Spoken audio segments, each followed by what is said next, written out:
আসন্ন ত্রয়োদশ জাতীয় নির্বাচনে প্রবাসীদের ভোটাধিকার নিশ্চিত করতে ব্যবস্থা নেওয়ার অন্তর্বর্তী সরকার ও নির্বাচন কমিশনকে ধন্যবাদ জানিয়েছেন বাহরাইনে বসবাসরত প্রবাসীরা। দীর্ঘদিনের দাবি পূরণ হওয়ায় খুশি তারা। বাহরাইন থেকে সহকর্মী মোহাম্মদ স্বপন মজুমদারের পাঠানো তথ্য ও চিত্র ডেস্ক রিপোর্ট। মধ্যপ্রাচ্যের দেশ বাহরাইন উন্নত জীবনের আশায় দেশটিতে বাংলাদেশ থেকে অনেকেই পাড়ি জমান। তাদের ঘামে অর্জিত টাকা পাঠিয়ে সচল রাখেন দেশের অর্থনীতির চাকা।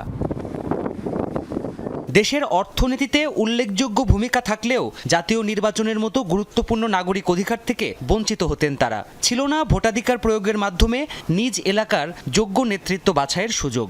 বিভিন্ন সময় দাবি তুললেও তা পৌঁছায়নি পূর্ববর্তী সরকারের নীতি নির্ধারকদের কাছে। ত্রয়োদশ জাতীয় সংসদ নির্বাচনে অবশেষে তাদের অনেক দিনের সেই দাবি পূরণ হয়েছে। পোস্টাল ব্যালটের মাধ্যমে এবারের নির্বাচনে পছন্দসই প্রার্থীকে নির্বাচিত করার সুযোগ পাচ্ছেন তারা। তাই ইলেকশন কমিশন আর অন্তর্বর্তী সরকারের প্রতি আন্তরিক ধন্যবাদ জানান বাহরাইন প্রবাসীরা। বাংলাদেশ সরকার প্রবাসীদের যে ভোটের দেওয়ার মতো সুযোগ করে দিয়েছেন, এই জন্য অসংখ্য ধন্যবাদ।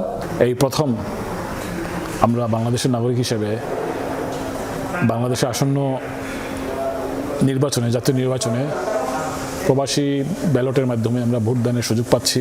বিগত অনেক বছর আমরা দেশে স্বাধীনভাবে ভোট দিতে পারি না। এখন বর্তমানে আমাদের অন্তর্বর্তীকালীন সরকার এবং নির্বাচন কমিশনের উদ্যোগে যে পোস্টাল ভোট বিডির মাধ্যমে এখন আমরা ভোট দিতে সক্ষম, এতে আমরা সবাই আনন্দিত। বিগত 17 বছর ধরে আমরা ভোট দিতে পারি নাই, আমরা এখন ভোট দিব।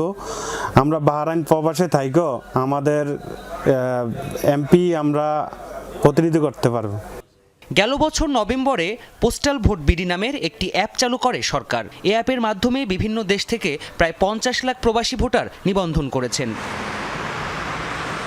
প্রাণপ্রতিম কুণ্ডু, যমুনা নিউজ।